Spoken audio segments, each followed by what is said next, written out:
What's good with YouTube? You already know, Big Flocka with a comics perspective, and I smash and dash and sliding on through with that little bit of energy. Please hit the like, subscribe, comment, do all those things to help support this channel, and hit that bell notification for future fire content.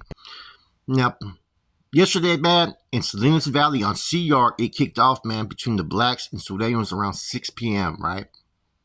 Now, I guess this was a pretty big riot that kicked off, man.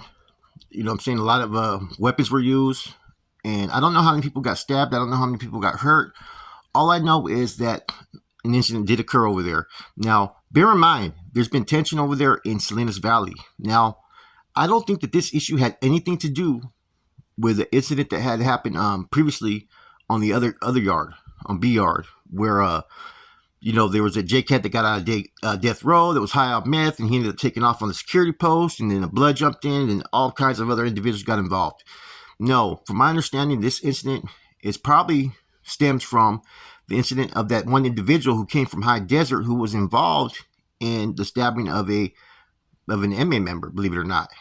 And I knew there was tension on the yard to where the Southsiders had been requesting to be able to deal with this individual or for them to deal with their own people. And it didn't seem like anybody was going to act upon that, man. Like we did a previous spill a couple weeks ago about this, man, that what was going on, that an individual did come from High Desert that stabbed someone over there in High Desert, and that they were on Sea Yard, that there was tension, that the Surenos wanted this issue to be dealt with, man. So I'm not saying that's what this issue stems from, but that could be potentially what it is, man. And I think that could be part of it, as well as there's been a lot of ongoing issues, man, but it did kick off, man. And this is unfortunate. To my knowledge, it doesn't say that any Norteños were actually involved. So this appears to be an incident that occurred between just the Southsiders and the fucking blacks. I don't know if the Bisons jumped in, but it was a pretty good one, man. I think it was on C Lower, if I'm not mistaken. Now, of course, weapons were used. And based upon the fact of the time frame of when this happened, I think this was probably a premeditated planned attack. And I don't know who was the aggressor. I do know that about a week ago, the blacks got caught. There was a black individual who got caught making 7 ceramic knives. And so there was a lot of tension on these yards based upon, this individual arriving there. And, each group is going to deal with their issues differently, man. And as we know, man, if you touch an individual that is a made member or even an associate, there's a good chances that the repercussions for that is going to be an all-out war. Now, a lot of times what will happen in these incidences, like I said, I'm not saying that this is what happened, but if I was to guess, it probably was over this individual. A lot of times what ends up happening is you have diplomatic relationships with the other cars at that prison. You get at that car and say, look, man, this dude did this. He's in violation of this. He disrespected our homeboys. Either you guys deal with it or we can get off.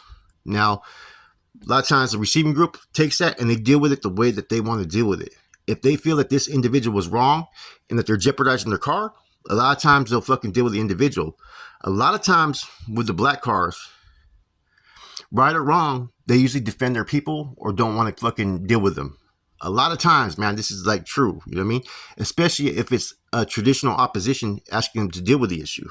So, like I said, at this time, there's not a lot of details, but it did kick off black and Southsiders yesterday in Salinas Valley, and the facility's on lockdown. We're going to see if this translates to other yards.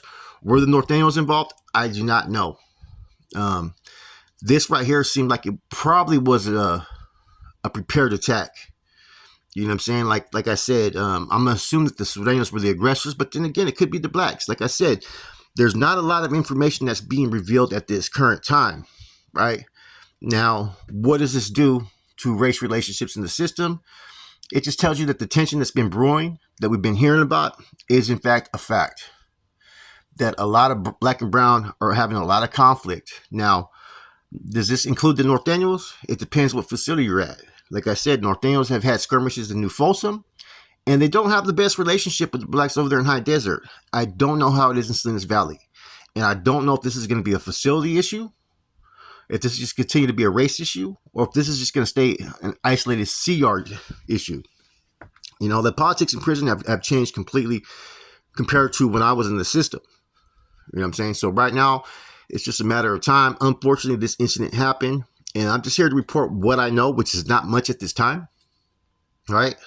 I just do know that it got cracking, and that the Southsiders were definitely the ones that were involved. As soon as I get more information and details about this, I'll do another video. But this is just a video just to put people out there, man. So maybe, if they have any loved ones that are there at that facility or that yard, they can reach out and kind of find out what happened. Hit me up on my email, Instagram, whatever, man. Let me know what information that you have.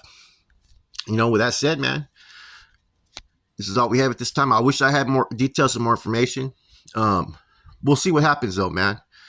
But, typically what happens in one facility stays there. It's very rarely that you have a statewide order. Because you know what would have happened if this was a statewide order? It would have kicked off at every other fucking prison. And you would hear about lockdowns based upon this issue. Now, there's no reports of any deaths. There's not really a report about too much of really what happened yet, man. So we just have to play the waiting game, guys. So with that said, it's your boy Flacco, Convict's Perspective, smashing, dashing. Man, tap in with your boy one time, man. I'm out.